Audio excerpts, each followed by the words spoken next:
Chris Stevenson here at Rideau View's Outstanding Game Improvement Center with head pro Paul Charat.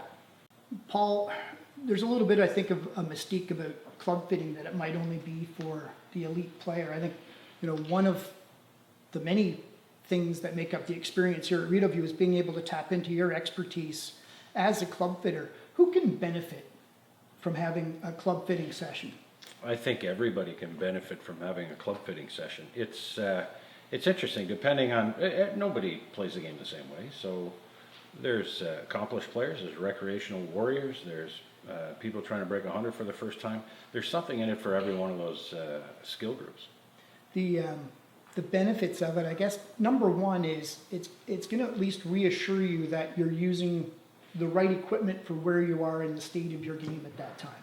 Exactly. So better players, competitive golfers, single-digit handicaps, down to scratch, down to golf professionals. The equipment changes every 2 years, roughly. There's significant innovation in the equipment. There's something in there for them to get retested every couple of years to see if they can take advantage of it. Now, since the major changes back in the COR days with 0.83, 0.86 debate with the USGA, anything manufactured after that, there's limited improvement potential for the better player, I believe. For the better player, they can narrow their shot dispersion, so they might not get extra distance, but they get extra average distance. Yeah. The average player can get the same thing, maybe a tighter shot dispersion. They can have their missed shots managed by the equipment. Some people can find out that the equipment they have is every bit as good as the new stuff, and it saves them an equipment purchase. So it's a good investment, and that's a benefit of club fitting, to find out that their stuff works. And that's one of the benefits of being here at Rideau View and being able to tap into your expertise, because if you decide by looking at the data that comes from one of these club fitting sessions that the benefit for them is that you're going to say, you know what you've got is working perfectly fine for you now. Yeah, in a conversation with somebody, I was saying that, just roughly guessing, probably every 10 club fittings that I personally do, I would say there's 4 of them result in confirmation that their existing equipment is working quite well for them. So that, of course, gives them an opportunity to open the door to the question, well, how do I improve my game if my golf equipment performs well? Good point. We've eliminated the golf equipment as a source of trouble, so then that allows them to zero in, or allows me to zero in a little bit more on how they can improve their score. Because hitting balls and playing the game are 2 different animals. Right. Someone can learn to hit the ball better and still not score better, because the game is played a certain way, and there's strategies and tactics involved in it, and eliminating the equipment out of the equation is good, because they can put takes that one aside. takes one of the variables out of the equation. Yeah, because the one thing you want to do is, obviously, the person, the human, is the uncontrollable variable.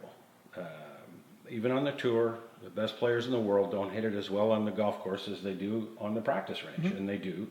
That happens because no matter how good they are, when they get on the course, there's interference, the wind, the bunkers, the indecision over where to land the ball, et cetera, et cetera, et cetera.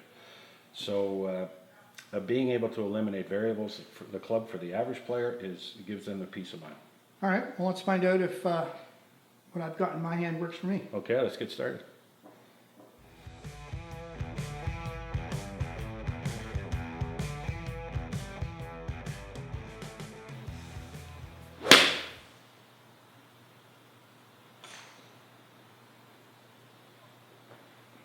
So we've started the club fitting process here. Great shot, by the way. Thank you. It's I'm hitting in front of the TrackMan, and one of my favorite expressions that you have about the club fitting process is that it's part science and part art. And the TrackMan is obviously supplying us with all the science that we need. What's the art part of it? What's the part of it that you bring to it?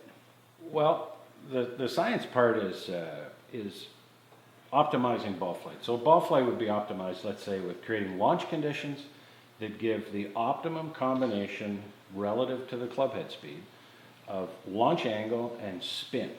So today's golf clubs are designed to keep the ball in the air as long as possible. Yeah. 30 years, 40 years ago, the spin on the ball was designed to get the ball up in the air, to height, but then it fell early. The art part has evolved since we started doing dynamic club fitting in the mid-90s.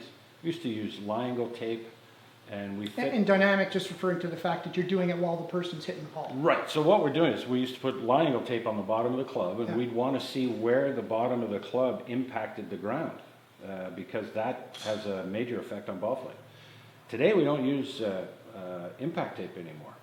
We understand that we have to have an appropriate lie angle, but we can have an appropriate lie angle for a ball flight, not necessarily for a machine to measure it being hit on the bottom. So I guess the art part comes in replacing the computer, because if a computer was fitting, it would take empirical information on lie angle, Yeah. and it would just say this guy needs this lie angle, or this person needs this lie angle. Whereas today, we can soften a draw or soften a fade a little Right. bit by changing lie angle to suit the player. You can use the shaft to affect the person's timing. Like a shaft is really a timing device. Right. And I'm not a shaft junkie where I can tell you the flex points and the weight and everything on a shaft and the torque and everything. I just am looking at what ball flight optimizes, and I go a lot by the sound of impact, because the proper shaft flex, which the person's responding to, Yes. they respond to where they feel the club head, where they feel the weight. That tells them when to start to change a direction. It's just like a fly fisherman. Yeah. You know, if the rod's got no flex in it, they'd have trouble knowing when to return the rod this way to throw the fly forward. So that's the art part of it. And I think being able to see the full flight of the ball rather than just to see an extrapolation Yes. on a computer screen Projection, because the ball hits a net 10 feet out in front of you. That's not my way of doing it. I want to see the ball flight. Now, through the process, so I established, I guess, a baseline by hitting my Titleist AP1. Exactly. That's a couple of generations old. How long have you had that? 4 years maybe? 714, so yeah. Okay. 3 years. So this is the newest AP1. Okay. So we'll take a baseline off this one. Yeah. I'll have you hit this one, but also we can have you hit any one of the clubs we have. So there's... And that's another benefit here at Rideau View, is that you've got all the manufacturers here. If you're not committed to Titleist by product loyalty, you may find a surprise hidden there with another golf club that hits it that much better. All right, let's give this one a try. All right. Now, Paul, I'm a bit of a golf nerd, golf geek. Mm-hmm. This is one of my favorite parts of the club fitting process, is actually getting the opportunity to see the data that comes from the TrackMan. And obviously comparing clubs, the first thing you want to know is, like, is there a better club out there for me? Part of it's vanity, I think. You want to know how far you hit it. Another part of it's practicality. It's good to know how far you hit your 7-iron. But what can you extract from this data? Well, we get to look at a lot of lines of data. Yeah. But the ultimate thing is, where does the ball finish? And some of the data can be a little misleading, and there's some categories of information that would seem to contradict. But the ball flight is the ball flight. So we get interesting numbers on spin rate, Yeah. attack angle, and club head speed. And Why then- are those three important? Well, a golf ball doesn't know what you're doing or how you're swinging or what's hitting it. It just knows what direction the object that hit it is going in, and what's the attitude of the face of that object relative to impact, or the line that it's moving down, or the line of compression, some people would call it. So those things are really interesting, because impact conditions, which is attack angle, attitude of the face, and the direction of the club. Those impact conditions, depending on what the lie angle is of the golf club and the shaft, are going to give you the outcome of the golf ball. So to me, hitting a golf ball is a computer printout. You run a program, impact creates ball flight, and the ball flight's to me is like a printout of the equation. So that confirms to me, going backwards, what was going on. This thing gives you clear data that you may not be able to see. So in this one, I'll show you.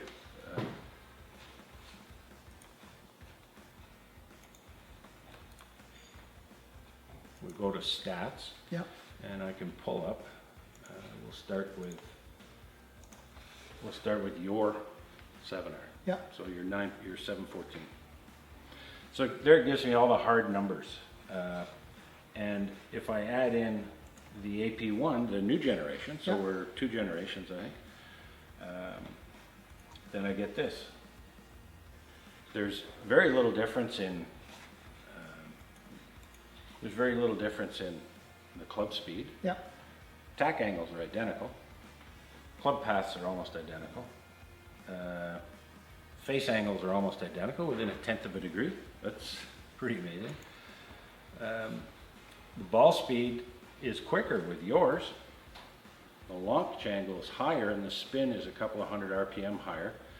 Therefore, it keeps the ball in the air a little longer. And your old club actually outflies the new by one. 5 yards, your new one. Now, that's a small sample, Yeah, but it's just a starting point. And the landing angles are the same. So in this particular